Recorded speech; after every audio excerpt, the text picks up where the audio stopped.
kali ini mengetengahkan episode ke-15 dengan judul Mempelai Abadi.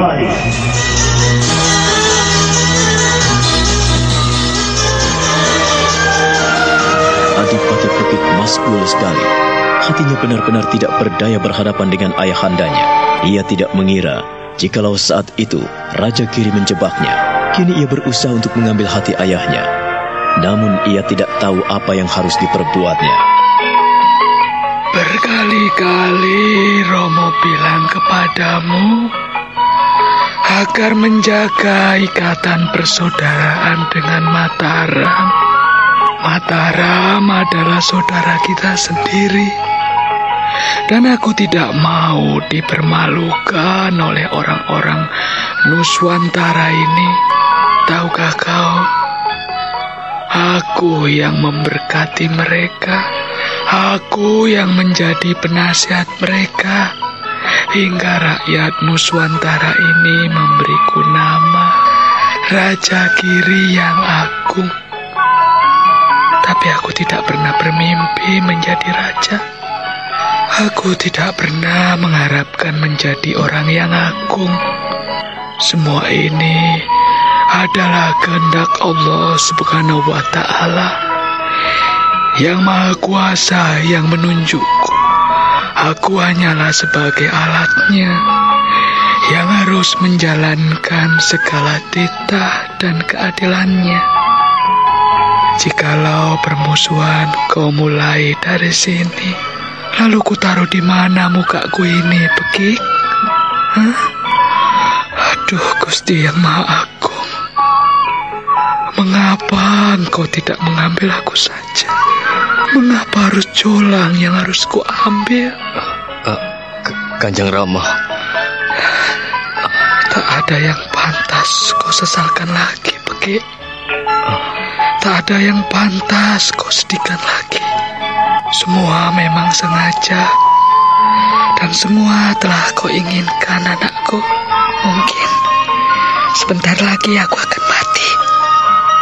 Namun selama aku masih hidup, aku tidak pernah menginginkan pertumpahan darah. Kanjeng Rama, Kau tidak perlu bicara lagi jika tidak ingin menyakiti hati Ramamu ini. Aku sudah pasrah tentang kepergianku nanti.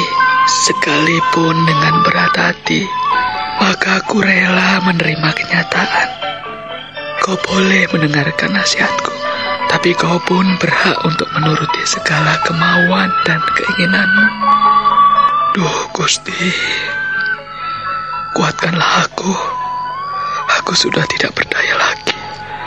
Aku sudah tidak mampu lagi menahan semua ini. Jika aku harus pergi lebih cepat, barangkali lebih baik bagimu. Kanjeng Rama, jangan bicara seperti itu, Kanjeng Rama. Karena hanya itu yang bisa aku bicarakan. Oh, Karena hanya itu yang bisa aku sampaikan, Pekik. Kanjeng Rama, hamba Kanjeng Rama. Kau sendiri yang memberitahukan tentang keadaan bela sungkawa atas Mataram ini.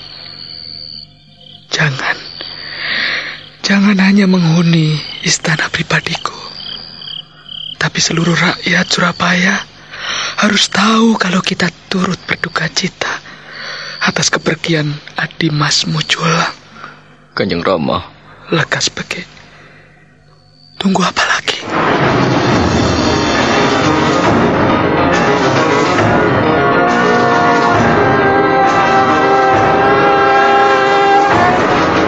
Hari itu pula, walaupun sangat terlambat, Adipati Pekik mengumumkan berita duka atas meninggalnya Sultan Hanyokrawati di Mataram pada tanggal 1 Oktober 1913 atau tahun 1535 tahun Jawa. Dan sebagai penggantinya, ia mengumumkan Raden Mas Rangsang yang bergelar Sultan Agung Senopati Ingalogo Ngadurahman sebagai penerus pemerintah Mataram. Rakyat Surabaya terkejut dan tidak menduga sama sekali jika hal itu bisa terjadi atas pemerintahan Mataram.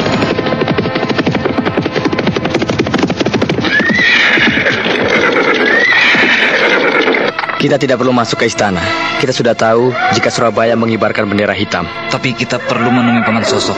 Kita harus segera menjelaskan masalah ini. Barangkali ia masih ada di istana. Jangan. kita tidak boleh menginjak di Istana Sedekari selain kita menunjukkan Surabaya menjadi wilayah Mataram. Baratigo. Namaku bukan lagi Baratigo, Baurekso. Kanjeng Sinuwun telah memberikan namaku Singoranu. Hafalkan itu. Jangan sampai anak-anak kecil mentertawakan aku. Kita sudah menjadi Tumenggung Anom. Apa salahnya? Baiklah, Tumenggung Anom Sinungaru. Kau jangan mengolok-olok aku. Baik, ayolah. Kita mencari Paman Sosok. Tapi kita harus meninggalkan kuda kita dan menitipkan di rumah penduduk.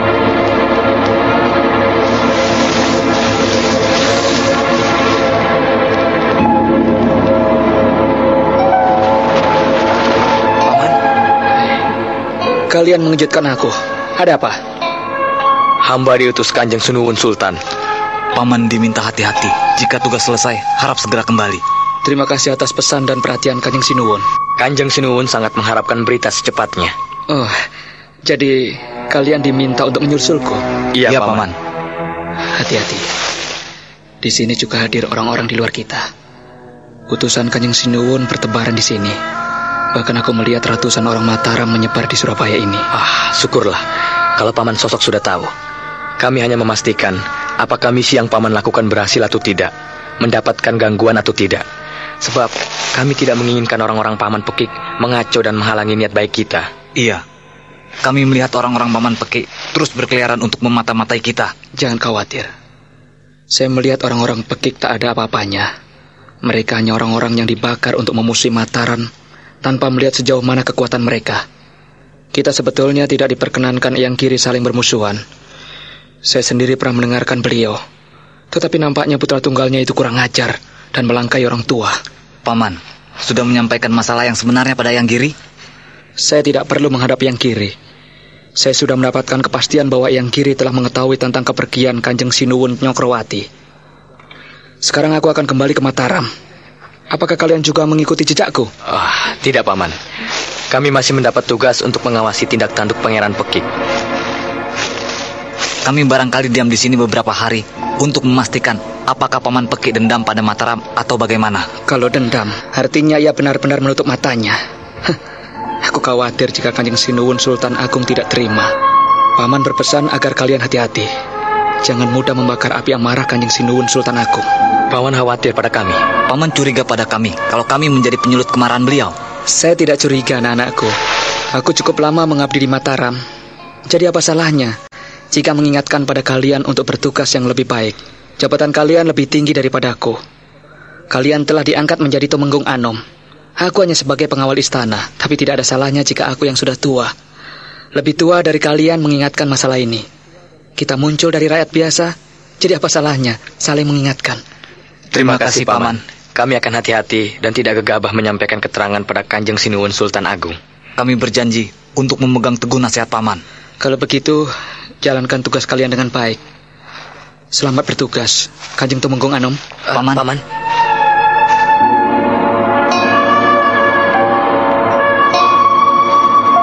Peganglah janji prasetya kalian sebagai Tumenggung Anom. Jadilah panutan bagi putra-putra Mataram. Baik, Paman. Jaga setiap tindak tanduk kalian di sini. Baik, Paman. Bertugas di sini, nyawa taruhannya. Iya, Paman. Selamat bekerja. Kita tidak boleh membiarkan orang-orang Pekik. Sekali lagi Pangeran Pekik berulah mencurigakan. Lebih baik kita pukul dengan pasukan. Baratigo, baru saja kita diingatkan Paman Sosok. Kita tidak boleh melanggarnya. Bukan itu maksudku. Tapi ini sebuah strategi untuk menghadapi orang-orang Pekik yang seperti itu. Pekik nampaknya tidak mempertimbangkan kalau kita mampu menghadapinya. Iya, itu dilakukan orang-orang yang merasa berpengalaman. Aku tidak tahu apa yang terjadi jika orang-orang tua kita tidak lebih sabar.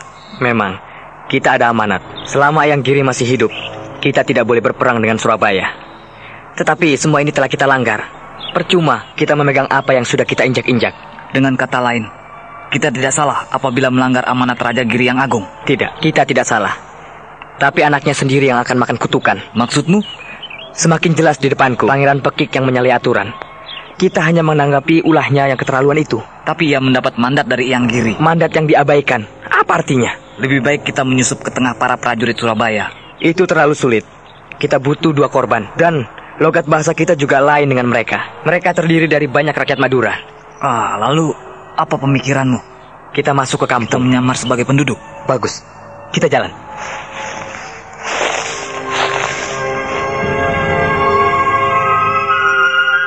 Nimas Pandansari. Iya, Kang Mas Prabu. Bagaimana dengan anak buahmu? Apakah mereka ada kemajuan? Kang Mas, apa yang Kang Mas percayakan padaku, semua aku lakukan dengan baik. 50 pengawal pribadimu juga memiliki kemampuan yang mapan. Mereka memiliki keterampilan yang sulit ditandingi oleh orang biasa. Aku bertanggung jawab sepenuhnya. Benar, Kanjeng Sinuwun. Percayalah, kami senantiasa berada di belakang Kanjeng Sinuwun. Dan Ajeng Wulan, kau bimbing adikku, dan kau ajari olah kanuragan, olah kebatinan, dan mengenal banyak segala hal. Dalam hal ini, Mataram berhutang budi padamu.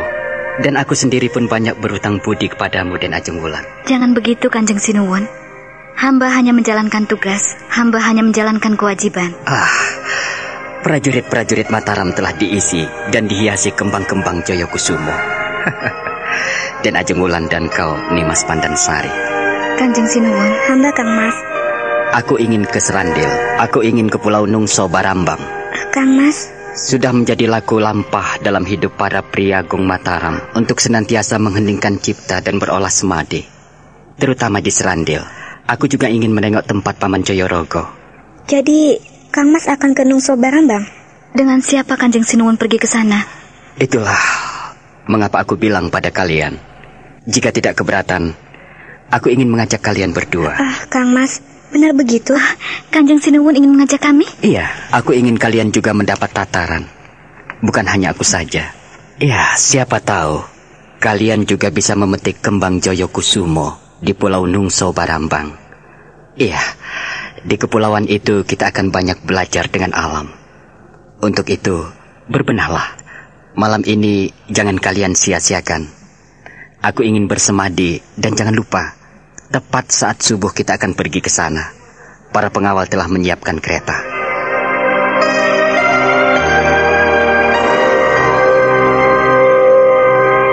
Setelah menyampaikan amanatnya, Sultan Agung pun segera meninggalkan Proboyokso dan masuk ke dalam ruang semadi, diikuti oleh Wulan dan Pandansari.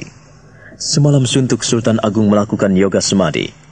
Dalam keheningan yang mencekam itu, ia berusaha nawak sukma. Sultan Agung membuka bungkusan kembang setaman dan menyalakan dupa di ruang semadi.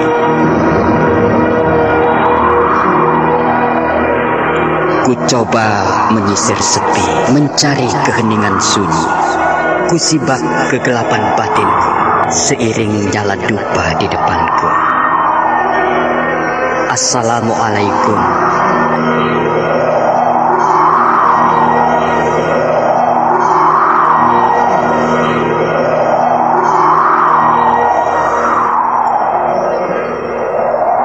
Kanjeng Ratu Mas, aku ingin menyepi. Esok aku akan ke Serandil.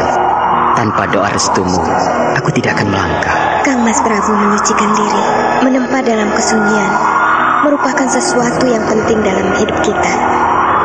Jikalau Kang Mas rajin melakukannya, maka Kang Mas bisa melihat sebelum menyaksikannya. Aku merestuimu, Kang Mas. Setelah kepergian Kanjeng Romo, mengapa sampai saat ini aku susah mengendalikan diri, Kanjeng Ratu Mas? Aku dilanda kemarahan setiap kali melihat orang-orang Surabaya. Maksud Kang Mas, tentu kehadiran Pangeran Pekik? Iya, ia selalu menyulut dan mengobarkan api kemarahan Mataram. Ia yang memulai mengajak permusuhan.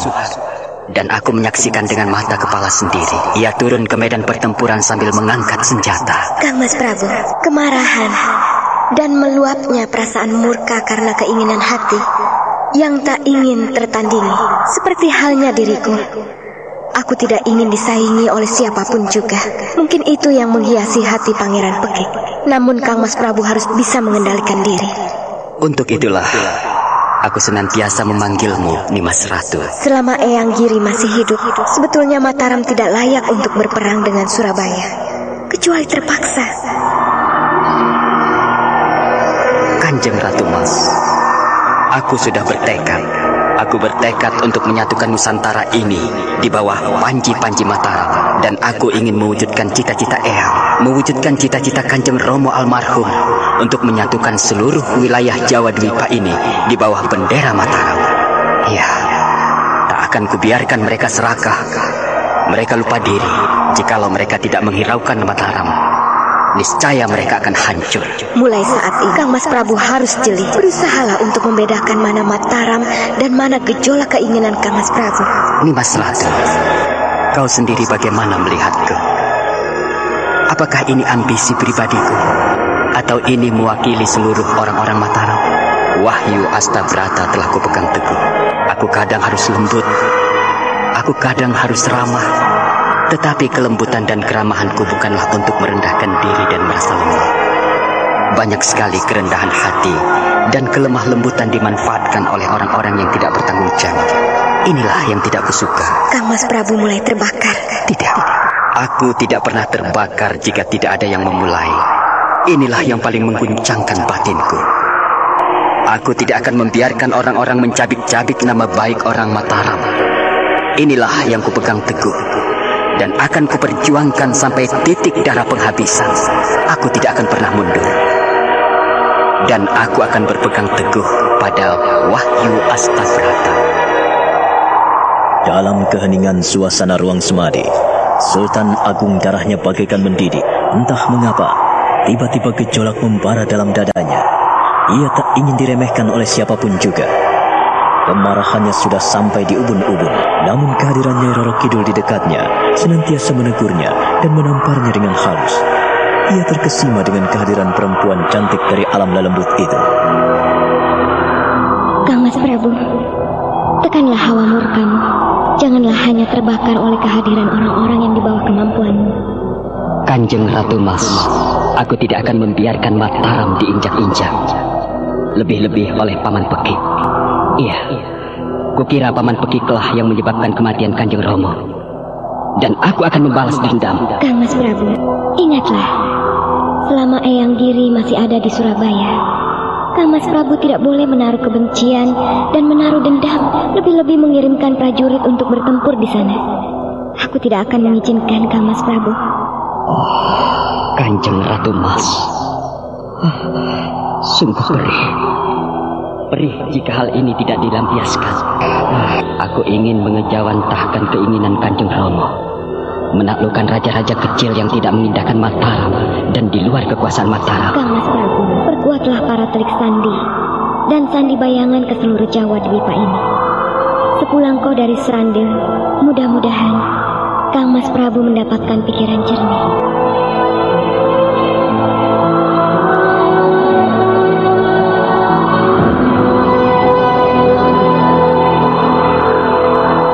Perlahan-lahan Sultan Agung berusaha mengendapkan segala kobaran sukmanya. Dia mengatur pernapasan sampai tidak terdengar. Dia mendapatkan kekuatan yang disalurkan Nyai Roro Kidul ke dalam sukmanya.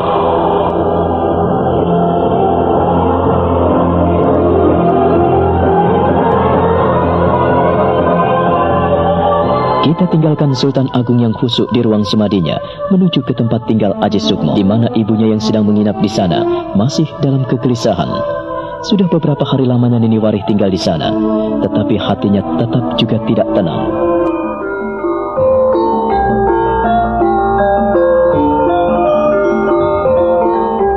Maafkan aku, Kakang, apabila kehadiranku di sini mengusikmu. Nini, aku tahu Kakang masih marah padaku, dan Kakang tidak akan menerimaku lagi. Tetapi aku tak akan kemari jika anakku tidak membujuk dan tidak mendesakku. lalu apa yang kau inginkan? Hanya satu, Kakang. Katakanlah. Kau menunjukkan kasih sayang pada Prihatin, sekalipun kau membencinya dan kau tidak menginginkan kehadirannya. Tunjukkanlah kepadanya, Kakang, kelembutan dan kebijaksanaanmu, seperti kau menunjukkan kelembutan dan kebijakanmu waktu kita hidup bersama.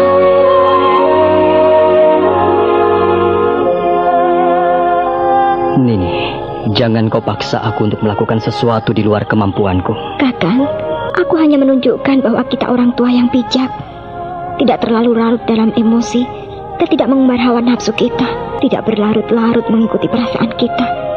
Lebih-lebih perasaan dengki dan kebencian janganlah ada di antara kita, Kakang. Kumohon kau jangan memaksa aku, Nini. Aku tidak memaksamu, Kakang, sungguh. Entah mengapa, bayang-bayang buruk masih menghantui seluruh kehidupanku, Nini. Lebih-lebih saat kau tiba-tiba nampak di depan mataku. Kakang,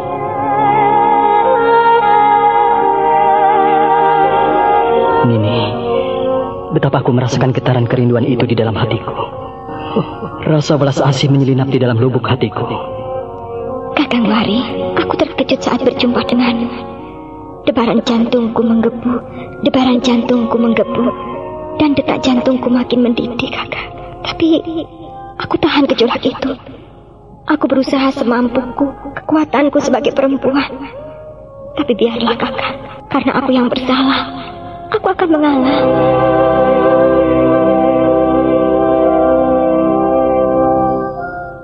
Ya, mengalah. Nini. Kakang. Tak ada yang ingin kau bicarakan lagi? Aku kira hanya itu, Kakang. Kau mau mendengarkan dan mau menolong aku. Aku akan berusaha, Nini. Aku pergi dulu. Kakang. Ada apa, Nini? Masih ada yang ingin kau katakan? Kakang, jaga dirimu baik-baik. Aku... Ada apa, Nini? Katakanlah. Katakanlah. Tidak apa-apa, Kakang. Selamat malam. Semoga kau tidur nyenyak. Selamat bermimpi indah.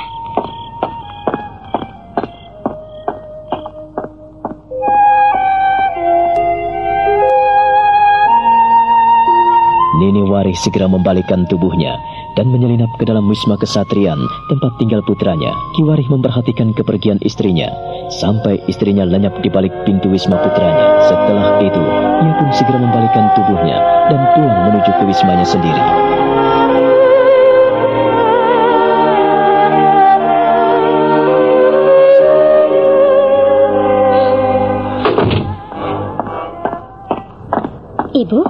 Ibu dari mana? Dari buang air, Sunti. Hati-hati, Ibu. Malam-malam seperti ini, mengapa tidak membangunkan Sunti untuk menemani? Kau kan repot. Kau menemani Joko Lolo. Mana mungkin aku tega membangunkanmu. Sudahlah, tidak apa-apa kok. Sunti mencari Ibu ke sana kemari. Saat saya menengok ke kamar, hanya prihatin yang tidur seorang diri. Wajah Ibu nampak pucat. Barangkali aku kurang tidur, Sunti. Aku belum bisa menyesuaikan diri di tempat ini. Selamat tidur, Sunti. Selamat malam, Ibu. Aneh. Ada sesuatu yang ganjil pada Ibu. Atau Bibi dan Paman masih berantem?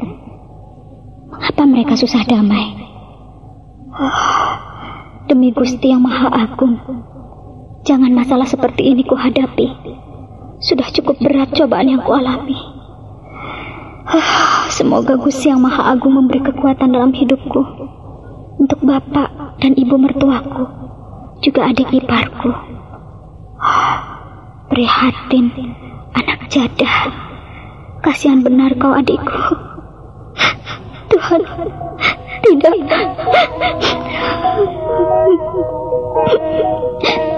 Sunti? Katanya keluar sebentar. Mengapa bengong di sini? Kau menangis, istriku? Mengapa? Atau ada yang melukai hatimu? Atau Kakang salah ucap padamu? Tidak, Kakang. Tidak. Aku... Ada apa? Katakanlah. Ada masalah apa? Kau istriku, wajib menyampaikan sesuatu yang mengganjal di hatimu. Kalau kau tidak menyampaikan apa yang ada di dalam hatimu, bagaimana Kakang tahu? Katakanlah, Sunti. Hanya malam ini kita bersama. Besok pagi, aku akan menemani Kanjeng Sinuwun ke Serandil. Ayo, katakanlah. Katakanlah, istriku. Aku memikirkan nasib anak kita, Kakang. Ada apa dengan Joko Lulo? Ada apa, Sunti? Bukankah ia sangat kita kasihi? Aku menyayanginya, kau mencintainya, dan semua yang ada di sini sangat mengagumi pertumbuhan yang begitu cepat. Dia bongsor. Sebentar lagi, dia akan menjadi pemuda yang gagah seperti bapaknya. Kakang. Kakang.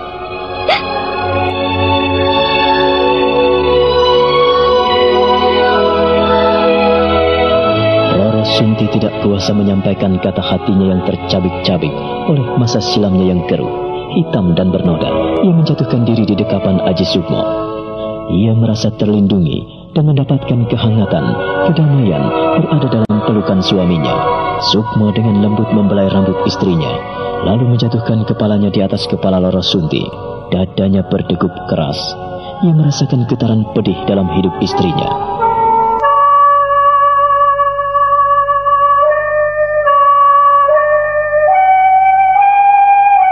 Roro Sunti, janganlah kau membebani hati dan pikiranmu dengan masalah-masalah yang sudah dapat kita lalui. Marilah kita melihat masa sekarang untuk titian masa depan anak kita.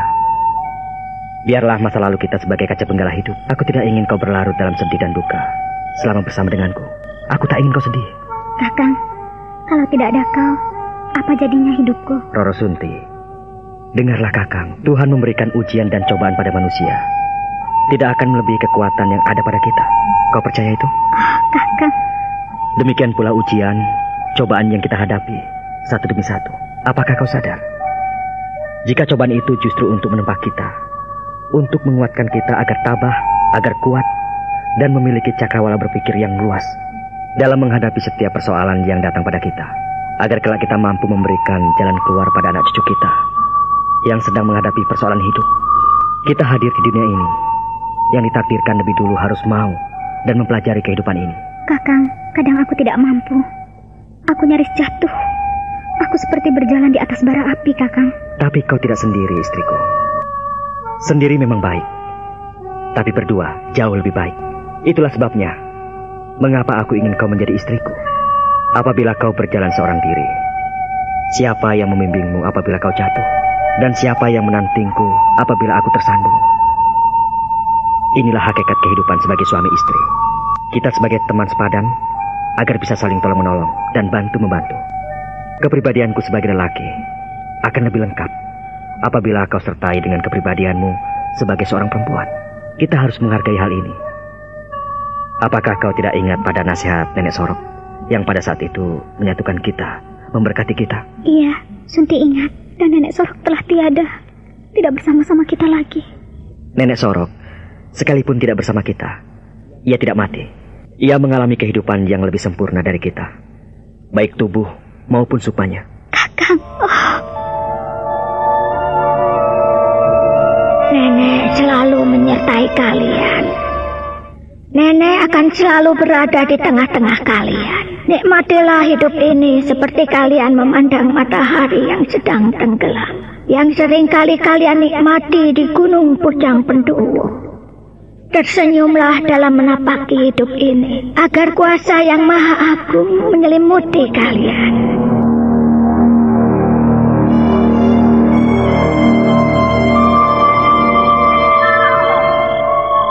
Sunti, kau pasti ingat apapun yang disampaikan nenek. Seorang perempuan bijak yang mendidikku, mengajariku, mengasuhku, dan menolongku dari kematian. Oh, Kakang, mampukah aku menjadi istrimu yang baik? Sunti, sudah Kakang katakan, kita ini tidak sempurna. Kehadiranmu melengkapiku. Demikian pula sebaliknya. Kita saling mengisi. Aku membutuhkanmu, dan kau membutuhkan aku. Dan kesatuan kasih kita untuk masa depan Jokorulo, anak-anak cucu kita nanti. Begitu mulia hatimu.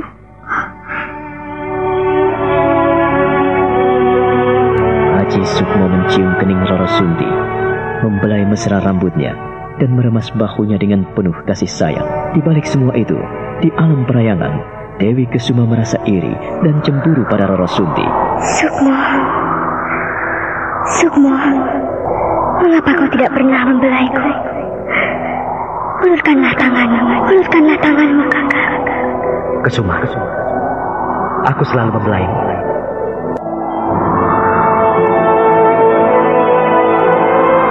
Bukankah kita selalu bersama? Sukmo. Di bawah sadarnya, Haji Sukmo meraba ujung sampur jala sutra yang melilit di pinggangnya yang masih berpelukan dengan Roro Sunti. Dan ia merasakan kehadiran Dewi Kesuma yang merasuk ke dalam tubuh Roro Sunti. Kita selalu bersama dan tidak akan pernah berpisah. Setitik pun aku tidak akan pernah melupakanmu. Sekalipun alam kita memiliki pijakan yang berbeda. Kakak, bahagia sekali aku mendengarnya. Kakak. Kesuma. Kakak Sukmo. Kesuma. Kakak, Kakak. Di sini dingin, Kakang. Kita ke dalam. Iya, Sunti. Iya, kita ke dalam.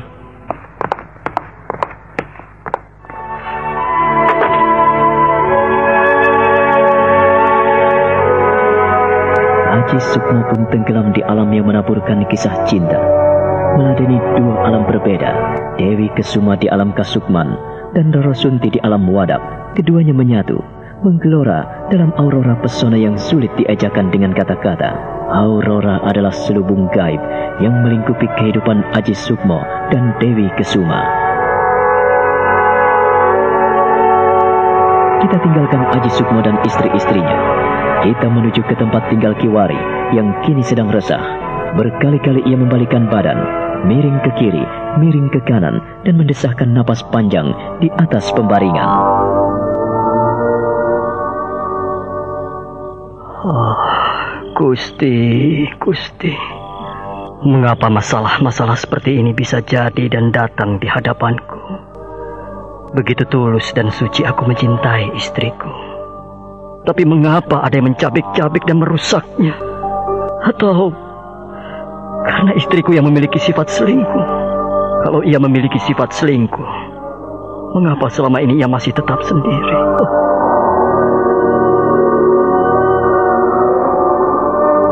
Kasihan kau, Nini. Kasihan kau. Seharusnya ini tidak terjadi di antara kita. Aku telah memaafkanmu. Tetapi mengapa aku sulit menerima kehadiranmu? Setiap kali melihat kehadiranmu, lalu aku teringat bayang-bayang buruk yang menamparku hingga aku tak berdaya. Aku merasakan betapa berat hatimu. Pasti kau ingin mengucapkan sesuatu. Kau rindu padaku. Kau kangen padaku, tapi kau tak mau mengucapkannya. Tapi aku melihat dari sinar matamu ini. Kasihan sekali kau, istriku.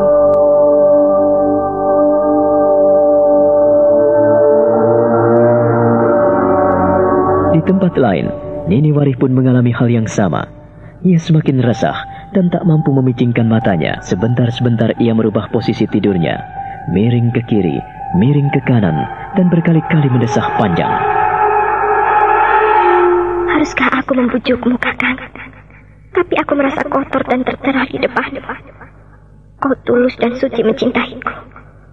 Aku tahu dari sinar matamu, Kakang. Sekalipun kau masih memelihara bayang-bayang buruk yang pernah menimpaku.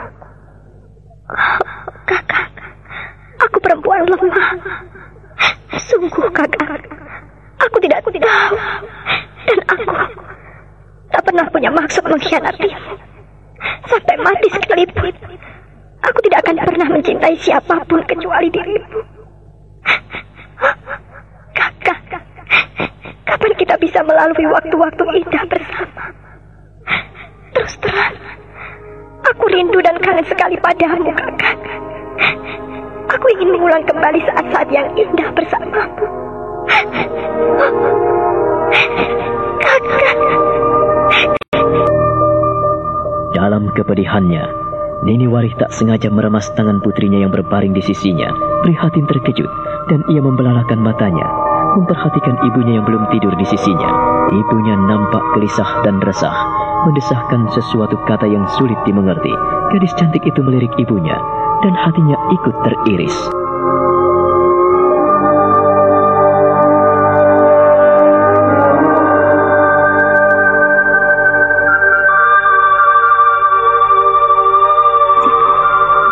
Mengapa aku berpisah dengan lelaki yang sangat aku cintai?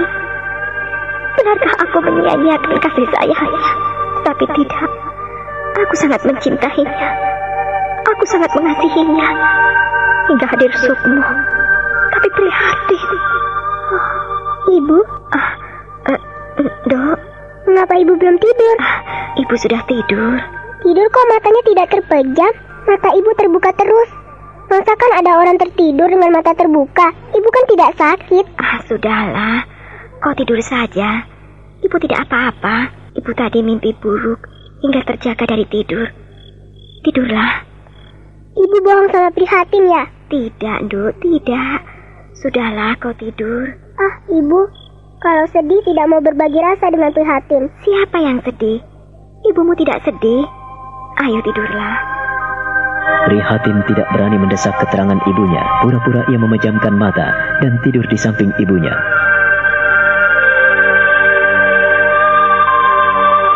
Tepat pagi hari saat subuh berjalan dan azan berkumandang di surau-surau, maka rombongan Sultan Agung pun meninggalkan Mataram. Sultan Agung menggunakan sebuah kereta dan diikuti beberapa ekor kuda yang mengelilinginya. Mereka tak ada yang mengenakan busana keraton. Semua mengenakan pakaian rakyat jelata untuk menyamar.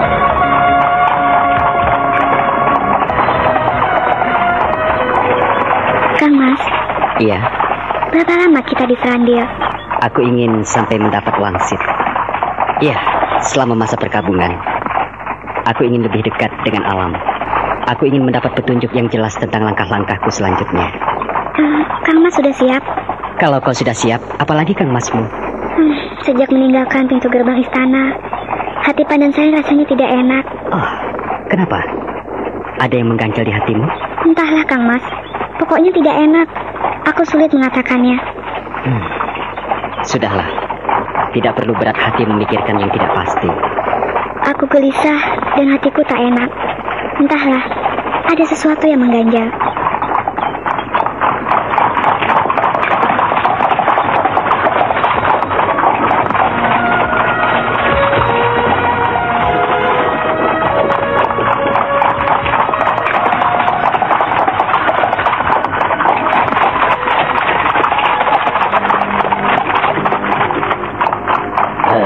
Rombongan yang keluar dari istana.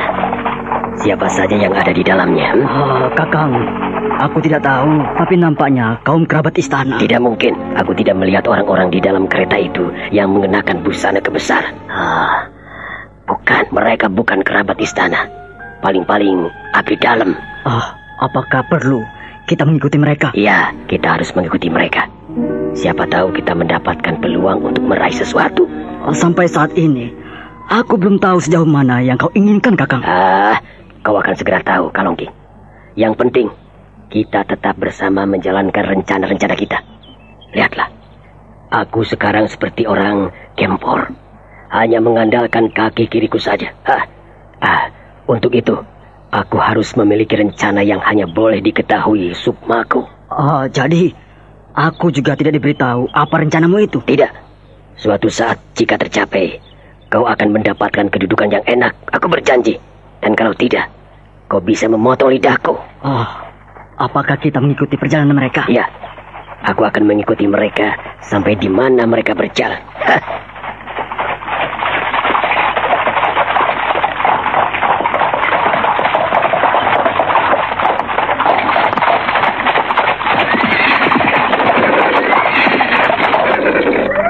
Kenapa kita berhenti, Kang? Aku ingin menyampaikan sesuatu pada kalian. Pandan Sari. Iya, Kang Mas. Dan juga kau Wulan. Iya, Kanjeng Sinuwun. Ingat, aku tidak ingin kalian memanggilku demikian. Panggillah aku Mas Cokro. Sebab aku tidak ingin kepergianku ini diketahui oleh orang lain. Aku mengimbangi perasaan yang tidak enak yang mengganjal di hatimu nih, Mas Pandan Sari. Baik, Kang Mas. Ingat, Mas Cokro, panggil aku Mas Cokro. Dan kau kupanggil Sari saja. Kalian mengerti? Baik, kan. Mas Cokro. Iya, baik Mas Cokro. Kau bisa-bisa saja, Wulan, Pandan Sari. Nah, iya kan? Kakang Cokro tadi minta, katanya aku mau dipanggil Sari saja. Iya, Sari. Terima kasih. Karena engkau mengerti. Ini demi keamanan dan keselamatan kita bersama. Aku tidak ingin orang lain mempencundangi kita, karena tahu kita kerabat istana. Dan aku tidak ingin semua yang hadir di sekeliling kita menghormati kita. Kalau tahu aku junjungan mereka, nanti mereka pasti menjaga jarak. Kalau aku mau dipanggil siapa? Dan Ajeng Wulan tetap kupanggil Wulan saja. Sebab jika kupanggil dengan sebutan Dewi Maut, pasti orang-orang akan gemetaran. Sebab nama Dewi Maut sudah menyebar ke seluruh Mataram. Dan semua orang tahu siapa pencabut nyawa.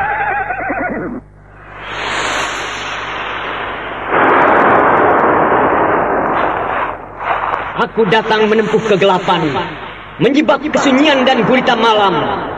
Aku hadir menebarkan bau maut, dan siapa yang merintangiku, ia akan menerima petaka itu. Kang Mas, hati-hati. Apakah Wulan tahu masalah ini? Siapa yang melantunkan sumpah serapah itu? Ia seperti membaca syair dari pujangga.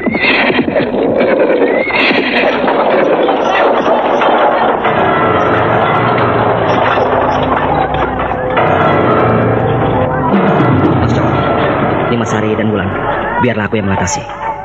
Kalian jangan turun dari kereta. Jangan ada yang menampakkan diri. Dia bagianku.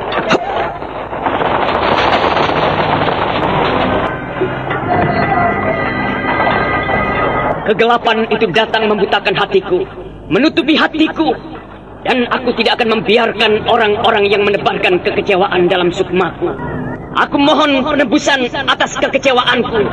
Wahai engkau yang ada di sana, yang melompat dan berlari-lari, akan kutunjukkan kepadamu istana maut yang akan menjemputmu. Minggir dan menepilah jika kau sendiri yang tidak ingin binasa.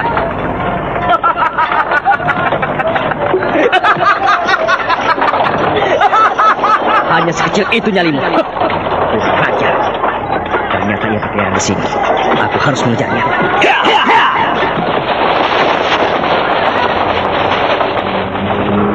Haji Sukmo telah tahu siapa yang melantunkan syair-syair maut. Ia segera melesat dan memburu buruannya, dan cepat ia melesat dan melayang di pucuk-pucuk pepohonan. Sebaliknya, Kolo Cokro pun terus berjalan sambil meninggalkan tebaran maut. Baunya sungguh amis dan tidak sedap. Ia terus berjalan dan berjalan meninggalkan pemburunya.